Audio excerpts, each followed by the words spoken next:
Well, with all the wheezing and sneezing going around, it's no wonder we are in the throes of one of the harshest hay fever seasons in recent memory. Yeah, the culprit for all of us coughing, ragweed pollen. So Tony Cavalier is back with a new edition. He's still calling it his Corona Calculus.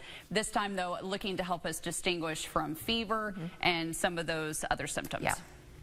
Anybody tell me what the sculpture is with the presidents? Mount Rushmore. There's nothing like a pop American history quiz to keep the Wells kids of Proctorville sharp on their visit to Barboursville City Park. Homeschool mother Shanna dangling a fun day at the playground and an outdoor picnic as carrots for good academic performance. We went for a hike. They got to see a few deer, and then they played a history game, played at the park, and now we're getting ready to have our picnic. While the weather was perfect, the botany was not. It's ragweed pollen season, and the kids know all too well what a bad day is like. What do you feel this time of year? My throat gets sore and I have a runny nose. How about you? I have a runny nose. Puffy eyes, runny nose. Sometimes they have sore throat from the nasal drip.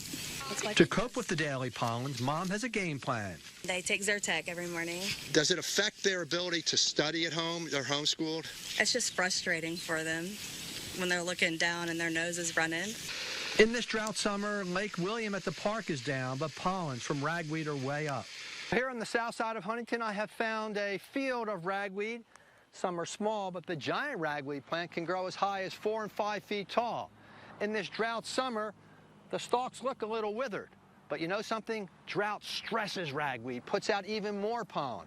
In fact, these individual ragweed plants will put out millions of grains of pollen before the season's out.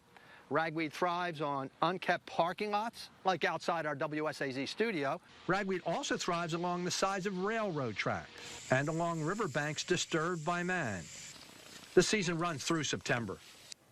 So I wanted to use this bad ragweed season in concert with the developing late summer and fall mutation of coronavirus known as KP1, 2, and 3 as a discussion here on Studio 3. I want to take you back. Now, Omicron, the COVID variant of 2022, mutated into the JN variant lineage and now the KP1, 2, and 3 lineage. So we have coronavirus in our society, and we know we've got a ton of ragweed out there.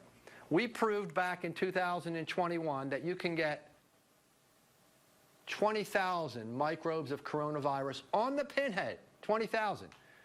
And yet it turns out that the ragweed pollen grain is about 1,000 times bigger than the coronavirus microbe. And that means that on the pinhead, we can get 20 ragweed pollen grains. We also said way back when that a properly fitted N95 mask would thwart off 95% of the coronavirus microbes. A little music, but that's okay. We can keep going. Because as it turns out, that 95% certainly translates to this being at least 95% effective against ragweed pollination. Let's do a little symptoms comparison here.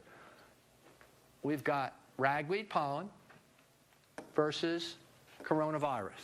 Ragweed pollen, well, you know this time of the year, anytime you get hay fever, runny nose, itchy eyes, wheezing, sneezing, and scratchy throat. Well, as it turns out, the coronavirus, the COVID symptoms, also have runny noses, wheezing, sneezing, not so much a scratchy throat, but here's the difference, a sore throat, hard time swallowing, body fatigue, head to toe, you get really fatigued and tired.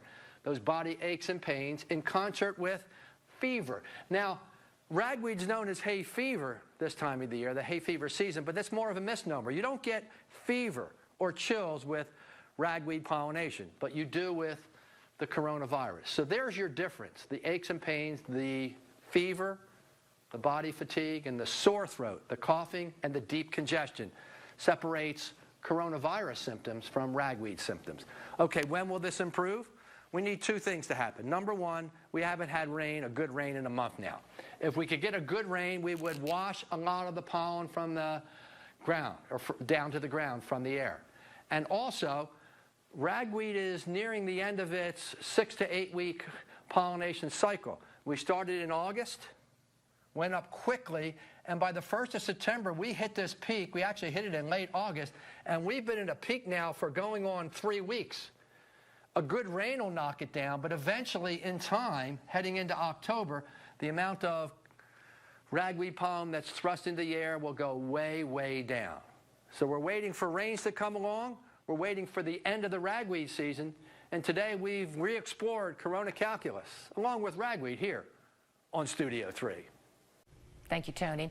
Now, ragweed pollination should start to tail off by the 1st of fall, which is Sunday, but lacking a cleansing rain, weed pollens will linger well into October. Yeah, and then he said trying to tell between something that may be a fever from dealing with ragweed, or if you've got something a little more serious like COVID, might be a little bit harder than what we dealt with back in the days of the pandemic. He said it's kind of reinventing itself, and we're seeing some more of these strains that are circulating. Certainly it's a lot less severe, but we're still dealing with it in our day-to-day. Yeah, we're hearing some people are starting with a stomach bug. Yeah, like now it's presenting different symptoms. And it's coronavirus. Anyway, coming